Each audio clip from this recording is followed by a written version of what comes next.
بسم الله الرحمن الرحیم. نن زموږ د علم الصرف 127 نمبر درس دی. د ثلاثي مزید فی د ابواب بیان شروع دی. ثلاثي مزید فی کې چې کوم با حمزه وصل دی، یعنی حمزه وصل والا چې د هغې په شروع کې کوم حمزه دی، دا حمزه وصل دی. د دې حمزه نه چې مخکې حرکت والا حرف راشي، د دې حمزه نه حرکت ختم کړي، ځکه ورته حمزه وصل وایي. د اووم او د اتم باب صرف صغیر. اووم باب افعوال، افعوال لکه اجل وازن، د اس منډې وخل، ګوړې کا دوړنا، د اس منډې وخل. اجل واز معنا ده د اس منډې وخل. او اتم نمبر دا د افاعل لکه اثاقل معنا ده درونیدل، باری ہونا. اردو کې باری ہونا، موږ په پښتو کې وایو درونیدل، یعنی یو څیز چې درون شي، ډېر زیات درون شي، څوک یې اوچتولی نه شي، ډېر وزني شي، وزني، نو هغه ته موږ درون وایو پښتو کې، او دوی ورته اردو کې بھاری وایي. نو دا اتم نمبر دی. د اووم نمبر باب صرف صغیر به وایو. د اجلم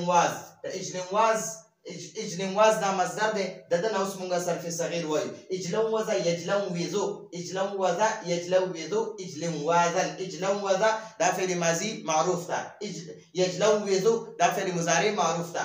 اجلم وازن دا مصدر دی، فهو مجلوزن منډې وخلو والا، د اس منډې وخلو والا، یعنی مطلب دا دی هغه اس چې منډې وخي. نو مجلوزن دا اسم فاعل دی. بیا چونکې دا باب، دا دواړه بابونه، اووم او اتم نمبر بابم دا فعل لازم دی، فعل متعدی دی، نو ځکه دی کې مجهول او د اسم مفعول صيغې نه راځي. نو الامر منه اجلوز والنهي عنه لا تجلوز. او اوس د دې مصادر دي الاخروات، لکړی کا چیرنا، یعنی د لرګي سپینول. لرګي سپینای کنه دا ترکاران اکثر داسې وي چې دوی هغه خپل آلې وي، په هغې باندې د لرګي نه هغه پوستکی اړی، نو دا لرګي سپینول. الاخروات معنا ده لرګي سپینول. ٹھیک شو؟ اخروات دا مصدر دی. اوس د دې مصدر نه موږ صرف صغیر جوړو. اخروت یخروتو، اخروت دا فعل ماضی معروف، یخروتو مضارع معروف، اخرواتن دا مصدر شو، فهو مخروت دا اسم فاعل شو. الامر منه اخروت یعنی ته لرګي سپین کا. والنهي عنه لا تخروت ته لرګي مه سپینوه، دا د نهي صيغه شوه. الاعلوات معنا ده اونٹ کی گردن میں قلاده باندھنا. د اوښ په مرۍ کې هغه قلاده یو څیز غونته کې وي، موږ ورته جرس وایو.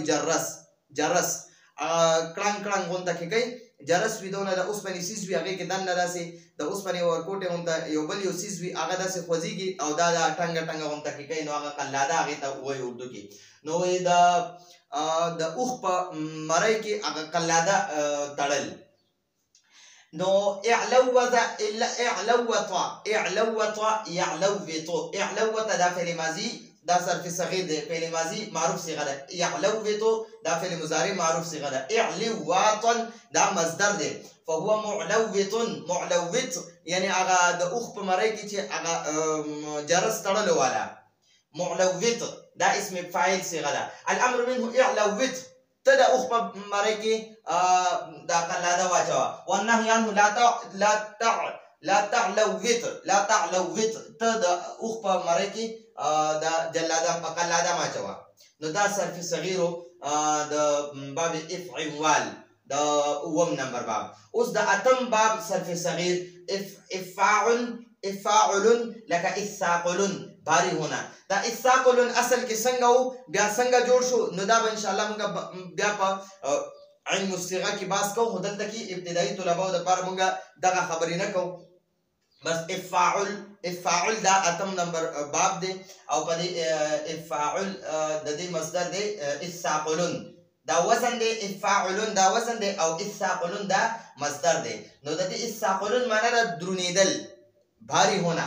نو دې صرف صغیر جوړو. اثاقل یثاقلو، اثاقل دا فعل ماضی معروف، یثاقلو مضارع معروف. اثاقلن دا مصدر شو، فهو مستاقل درونیدل والا، دا اسم فاعل شو. دا باب هم چونکه لازم دی متعدی نه دی صرف د فاعل پوره کیږي د مفعول ضرورت ورته نه وي نو ځکه د مجهول صيغه هم پدې کې نه راځي په فاعل لازم کې او د اسم مفعول هم پکې نه راځي نو بس د اسم فاعل نه پس فورا د امر صيغه شروع شي. الامر منه الثاقل والنهي عنه لا تثاقل والنهي عنه لا تثاقل. اوس موږ دا مصدر درې مصادر راکړي د دې مصادرو دغه کو ګردانونه کو. الادارک معنی دا پہنچنا رسیدل ادارک رسیدل. ادارک یدارکو دای صرف صغیر شو ها دا ادارک الادارک دا مصدر دی د دې مصدر صرف صغیر اوس دا جوړولی ادارک یدارکو ادارکن ادارك يدارك اداركا فهو مدارك اسم فاعل له. الامر منه ادارك والنهي عنه لا تدارك. الاشابه معنی دا یو شان کېدل هم شکل ہونا چې دوانه شکلونه یو شان شي یو سره دار یو دار د دې دوانو یو شان شکل دی نو دیتا اشابه وای. الاشابه معنی دا هم شکل کېدل. الشابه يشابه اشابها فهو مشابه الکه موږ یار دا دوه سم بالکل مشابه دي یعنی یو شان دي مشابه. الامر منه الشابه والنهي عنه لا تشابه. الصالح आपस में صلح کرنا په خپل کې یو بل سره روغه کول. دوه کسان دي د خپل کې وړاندې د دې دوانو چې خپل کې روغه وشي نه د دې دوانو خپل کې د روغه ته الصالح وای. الصالح يصالح الصالحا فهو مصالح معنی روغي کول والا د دوه کسانو خپلو کې روغي کول والا. الامر منه الصالح والنهي عنه لا تصالح.